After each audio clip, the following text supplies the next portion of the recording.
10년 주기의 파도. 1966년부터 시작된 부동산 10년 주기는 2016년 거품의 조정기였다. 미 연준의 통화 정책이 2017년 긴축으로 선회하자 문재인 정부는 전면적 규제가 아닌 선별적 맞춤형 대응으로 방향을 잡았다. 서울 및 근교의 부동산이 폭등하자 정부는 2018년 하남 교산과 인천 계양을 3기 신도시로 지정하며 공급 확대에 나섰다. 그러나 경기 침체 속에 1,000조 원을 넘는 초저금리 단기자금이 부동산으로 유입되었다. 윤석열 정부는 2024년 12년 만에 서울 그린벨트 해제와 비아파트 거래 활성화를 중심으로 향후 6년간 42만 가구 공급을 목표로 하는 찰찰 부동산 대책을 내놓았다. 서울 아파트값 상승률은 6년 만에 최고치를 기록했고 연준의 금리 인하에 따라 한국은행도 인하 행렬에 동참했다. 케인즈는 말한다. 경기는 파도와 같고 정책은 그 위의 도시다. 방향을 바꾸되 흐름을 거스르지 말라. 합리적 규제란 무엇인가? 자산시장이 폭등하자 피그말리온 효과에 의해 상승세는 자기 충족적으로 이어졌다.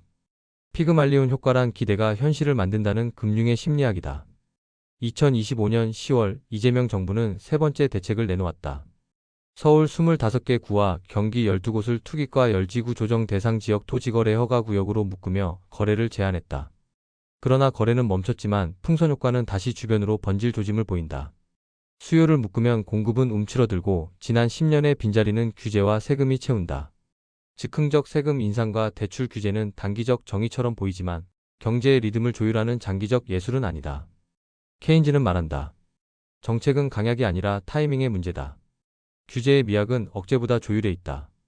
시장인가 심리인가? 도시의 심장은 지금 숨을 멈추었다. 서울의 아파트 단지 위로 내려앉은 정적은 평화처럼 보이지만 그 아래에서는 세계의 자본과 금리가 만들어내는 진동이 요동친다. 정부는 시장을 통제하려 하지만 시장을 움직이는 것은 언제나 인간의 기대와 공포다. 코스피는 내일은 괜찮을 거야라 속삭이고 환율은 오늘을 보라고 단호히 응시한다.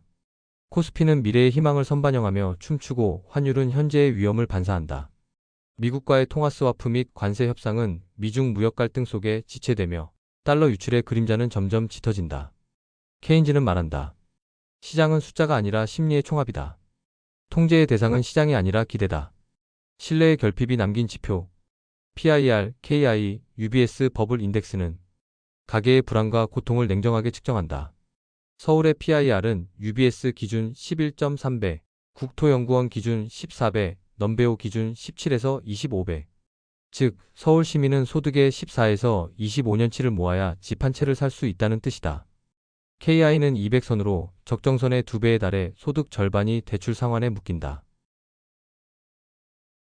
서울은 글로벌 기준으로 과열이지만 절대적 1위는 아니다. 은행권 가계대출 잔액은 1247조 원에 달하지만 연체율은 0.47%로 낮다. 즉, 버블의 뿌리는 과잉 투기가 아니라 공급 부족에 있다. 문제를 풀려면 서울에 새로운 공간을 확보하고 강남 거주자마저 이주하고 싶을 만큼 매력적인 주거지를 만들어야 한다. 케인즈는 말한다. 가격은 심리의 결과이고 신뢰는 정책의 결과다. 시장의 온도는 공급이 아니라 신뢰로 조절된다. 자본의 귀소 본능. 모든 비용과 위험을 반영한 부동산 기대 수익률은 2에서 3% 수준이다. 국채금리가 3%를 넘는 순간 자본은 더 이상 위험을 감수하지 않는다. 사람들은 실수요보다 가치 보존의 본능으로 움직인다. 통화가 불안하고 정부에 대한 신뢰가 흔들릴 때 자본은 안전한 항구로 되돌아가려는 귀소 본능을 드러낸다. 이것이 케인즈가 말한 유동성 선호의 현실적 얼굴이다. 한국의 부동산 문제는 투기의 광풍이 아니라 공급 부족과 정책 불신이 만들어낸 구조적 불균형의 산물이다. 케인즈는 말한다. 정부가 신뢰를 세우지 못하면 시장은 덕도 질서도 잃는다.